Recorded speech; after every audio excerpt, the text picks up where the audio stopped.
कोल्हापूर हे महाराष्ट्राच्या दक्षिणेला पंचगंगा नदीच्या तीरावर वसलेले शहर असून ते मुंबईपासून 376 किलोमीटर, पुण्यापासून 232 किलोमीटर, सांगलीपासून 50 किलोमीटर, गोव्यापासून 228 किलोमीटर आणि बँगलोरपासून 665 किलोमीटर अंतरावर आहे। कोल्हापूर सह्याद्रीच्या पश्चिम घाटामाथ्यावर असून त्याची समुद्रसपाटीपासूनची उंची 569 मीटर इतकी आहे। राष्ट्रीय महामार्ग 4 इथूनच जातो।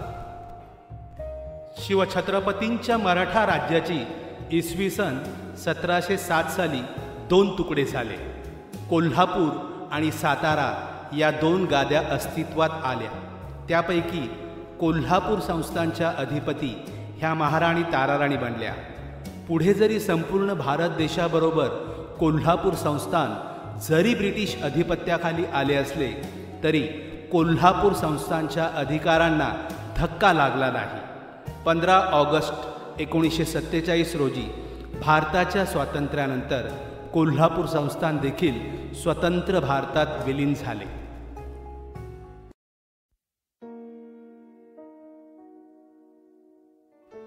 कोल्हापूर हा महाराष्ट्राचा महत्त्वाचा जिल्हा आणि महाराष्ट्राच्या दक्षिण भागातील पंचगंगा नदीच्या तीरावर वसलेले मोठे शहर आहे। येथील मुख्य भाषा मराठी व कर्नाटक बॉर्डरला लागून असल्याने काही भागात कन्नड बोलली जाते। येथील श्री करवीर निवासिनी आई अंबाबाईचे मंदिर हे महाराष्ट्रातील देवीच्या 3.5 आणि भारतातील 51 शक्तिपीठांपैकी एक शक्तिपीठ आहे। पंचगंगा येथील प्रमुख नदी आहे। शहराच्या आसपास पन्हाळा, गगनबावडा, इचलकरंजी, जयसिंगपूर, कुरुंदवाड, नृसिंहवाडी, खिद्रापूर, विशाळगड, राधानगरी, दाजीपूर, अभयारण्य, शाहूवाडी तसेच धार्मिक क्षेत्र वाडी रत्नागिरी येथील ज्योतिबा, खोची येथील भैरवनाथ मंदिर इत्यादी प्रमुख ठिकाणे आहेत।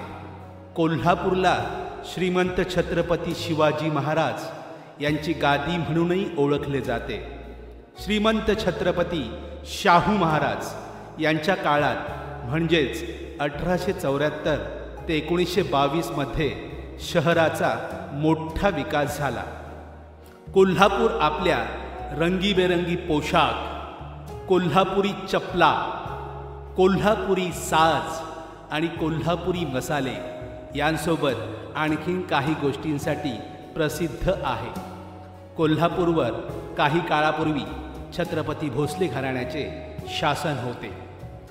कोल्हापूरमध्ये मिळणारे प्रसिद्ध आणि रुचकर खाद्यपदार्थ म्हणजे कोल्हापूरची मिसळ।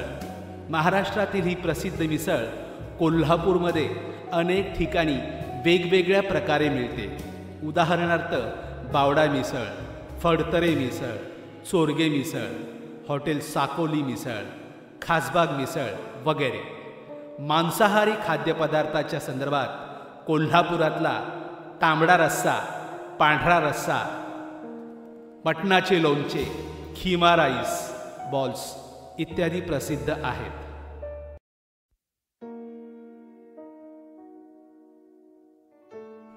महाराष्ट्र के कोल्हापुर में स्थित है महालक्ष्मी मंदिर, जो कि हिंदुओं के लिए अत्यंत पवित्र स्थानों में से एक है। धन और वैभव की देवी माता लक्ष्मी का ये मंदिर न केवल अपने आध्यात्मिक महत्व बल्कि एक दिव्य प्राकृतिक घटना के लिए भी प्रसिद्ध है, जिसका साक्षात्कार करने के लिए हजारों भक्त भारत के कोने कोने से आते हैं। तो आइए आपको ले चलते हैं एक ऐसे मंदिर की यात्रा में जहां स्थित माता लक्ष्मी को मनाने के लिए हर साल भगवान वेंकटेश्वर तिरुपति से एक शॉल भेजते हैं, जो दीपावली को माता लक्ष्मी को समर्पित की जाती है।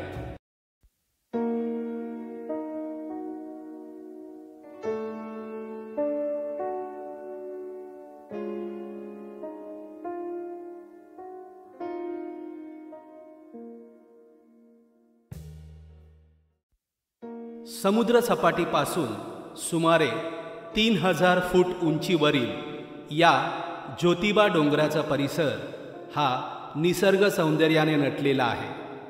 कोल्हापूर जिल्ह्याच्या वैभवात तसेच भौतिक व ऐहिक ऐश्वर्यात मोलाची भर घालणाऱ्या या तीर्थक्षेत्रीय परिसराचा सर्वांगीण विकास करण्याची योजना कार्यान्वित झाली आहे. वाडी रत्नागिरी या नावाने परिचित असलेले ज्योतिबा देवस्थान हे कोल्हापूरच्या वायव्येस 17.5 किलोमीटरवर आहे. सह्याद्रीचा जो फाटा पन्हाळगड पावनगड असा गेला आहे त्याच्या पुढे सोंडेसारखा शंखाकृती भाग जो वर गेलेला दिसतो तोच ज्योतिबाचा डोंगर. या डोंगरावर प्राचीन काळापासून प्रसिद्ध असलेले हे ज्योतिबाचे पुरातन मंदिर आहे. पावसाळ्यात येथील वातावरण खूप प्रसन्न असते.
कोल्हापूरपासून 51 किलोमीटरवर कृष्णा आणि पंचगंगेच्या संगमावर प्रसिद्ध तीर्थक्षेत्र नृसिंहपूर अर्थात नरसोबाची वाडी वसले आहे.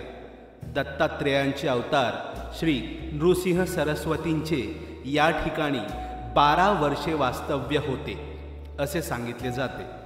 श्री नृसिंह सरस्वतींनी याच ठिकाणी तपश्चर्या केली होती आणि त्यांच्याबद्दलचे अनेक चमत्कार इथे घडल्याचे सांगितले जाते. श्री नृसिंह सरस्वतींच्या पादुकांची इथे पूजा केली जाते. ऐन पावसाळ्यामध्ये कृष्णेला पूर येतो तेव्हा मंदिर पाण्याखाली जाते. पुराच्या पाण्याच्या खुणा त्यानंतर सुद्धा मंदिर परिसरावर दिसत राहतात. इथूनच पुढे 3 किलोमीटरवर कुरुंदवाड आहे. स्वातंत्र्यापूर्वी हे एक संपन्न संस्थान होते. कुरुंदवाडला नदीवर बांधलेला घाट आवर्जून पाहण्याजोगा आहे. इथून खिद्रापूर जेमतेम 15 किलोमीटरवर आहे.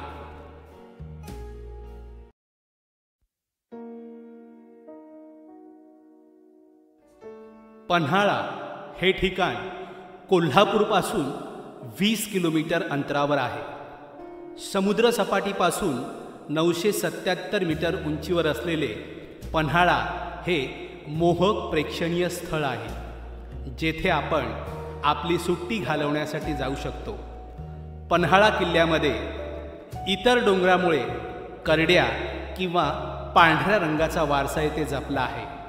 हा किल्ला राजा भोज यांनी 1178 ते 1209च्या दरम्यान बांधला आहे आणि डेक्कन किल्ल्यांमध्ये सर्वात मोठा किल्ला आहे। हा किल्ला रक्षण करणाऱ्या 7 किमी उंचीच्या भक्कम भिंतीच्या आतील भागामध्ये आहे। शिवाजी महाराजांची आठवण करून देणारा पन्हाळा हा एक ऐतिहासिक किल्ला आहे। सिद्दी जोहरने शिवाजी महाराजांच्या पन्हाळगडाला 4 महिने वेढा दिला होता। एका पावसाळ्या रात्री ह्या वेढ्यातून सुटून शिवाजी महाराज विशाळगडला गेले। सिद्दी जोहरने त्यांचा पाठलाग केला तेव्हा बाजीप्रभू देशपांडे यांनी पावनखिंड येथे त्याला अडवले। त्यामुळे शिवाजी महाराज सुरक्षित विशाळगडावर पोहोचू शकले, परंतु बाजीप्रभू देशपांडे येथे धारातीर्थ पडले व मरण पावले।